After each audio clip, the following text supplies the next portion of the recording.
My son once told me he was a serial killer, and I believed him. People often stare at me strangely when I mention that my son is 18 and I'm only 33. When James and I go somewhere together, strangers sometimes ask if he's my younger brother. The last 18 years weren't easy, but I like to think I did everything I could, considering how things started. When I was still in high school, my girlfriend got pregnant.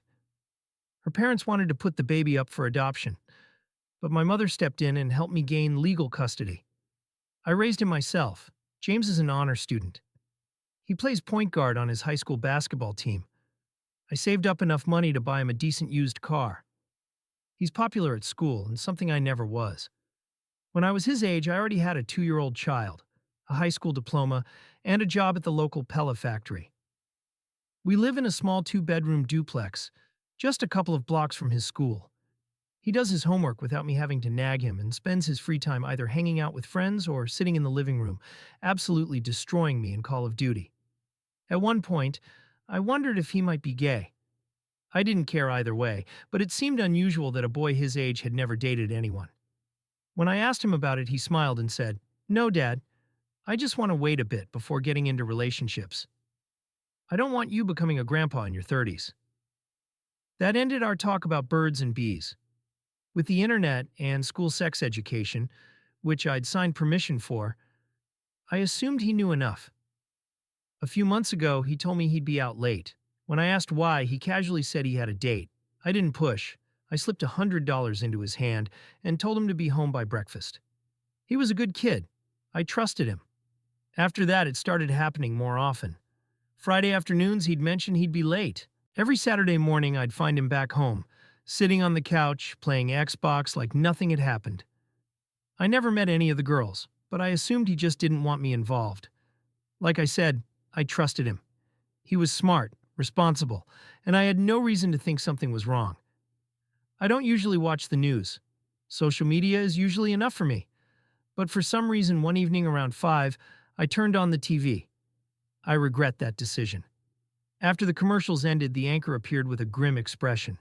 She looked straight into the camera and said that several women in our county were still missing. Police were investigating whether the cases were connected.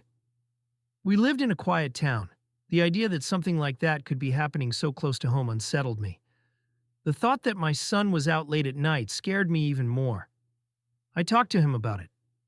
He told me not to worry. James was a big guy, nearly 6.5 feet tall, broad-shouldered. I wasn't worried about someone overpowering him. Still, having been a large man myself, I knew size didn't matter much when guns were involved. He assured me he'd be careful. Still, one night while he was asleep, I took his phone. I installed a location tracking app that would let me see where he was at any time. Maybe it was paranoid, but I remembered being 17, feeling invincible. I put the app in stealth mode and returned the phone to the charger in the kitchen. I figured if I ever got anxious, I could check his location, calm myself down, and go back to watching Netflix. I started following the missing women case online. Over time, it became a full-blown media frenzy. 6 women disappeared over 10 weeks. Different ages, different appearances, no bodies found, but police suspected murder.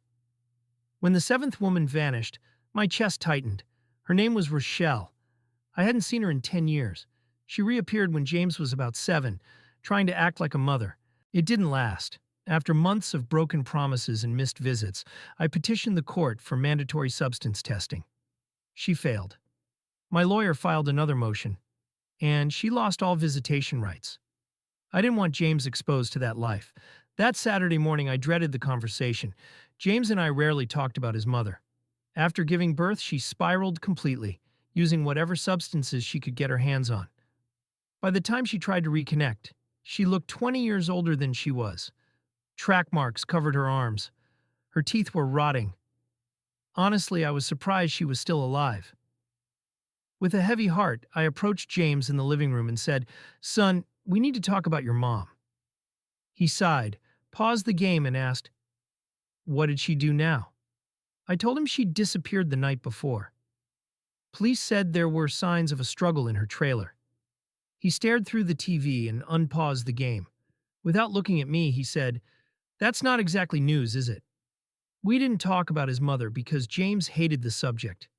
One of the main reasons I involved a lawyer back then was because during one of her visits, she took him to stay with her. From what I later pieced together, while James was sitting on the couch, several of her clients came and went. During his first real visit with her, drug addicts sat nearby, handing over $20 at a time to have fun with his mother. After 3 hours, a man James called Steven drove him home. When I got back from work, James was sitting outside. I asked what happened, and all he said was that his mother didn't want him visiting anymore. He sat outside without a jacket for 4 hours. So much worse could have happened to him there. I'd heard horror stories that ended far more brutally. I was grateful that this was all that came of it. I immediately put James into therapy. Over the years, his emotional state stabilized and the appointments became less frequent. Until that night, he asked about his mother maybe once every couple of months. Afterward, he mentioned her only once. The following week, he told me he had another date. That night, all the anxiety I'd been bottling up finally pushed me to open the tracking app. I watched as his car drove to a random address on the opposite side of town, then deeper into the outskirts. I'd installed the app weeks earlier and barely thought about it. What I didn't realize was that it had been logging his movements the entire time. Looking through the history, I saw that over the next 6 weeks, he'd gone to that same remote area at least 4 times. Tracing the routes, I noticed something that made my stomach drop. The night Rochelle disappeared, James had been at her trailer. I felt sick. Still, I refused to believe what would have been obvious if this were anyone else's child. I threw my phone onto the bed and pulled a bottle of whiskey from the nightstand. I drank until I blacked out and woke up the next morning wrecked. James was downstairs playing Dark Souls. I slammed a can of Red Bull, stumbled to my car, and decided to drive out there myself, to see where my son supposedly took girls on dates. I wish I hadn't gone. God, I wish I hadn't. The GPS led me onto a neglected gravel road. After about 200 meters, dense forest lined both sides. The road opened into a clearing with a small pond. I parked and stepped out. Near the water, I noticed the remains of a campfire. When I got closer, I realized the ashes were still warm. I let out a breath of relief. My son had found a quiet spot with a pond in the middle of nowhere, a place to impress girls under the stars. I almost felt proud.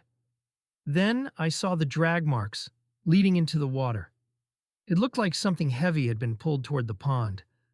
I stepped to the edge and stared into the murky surface.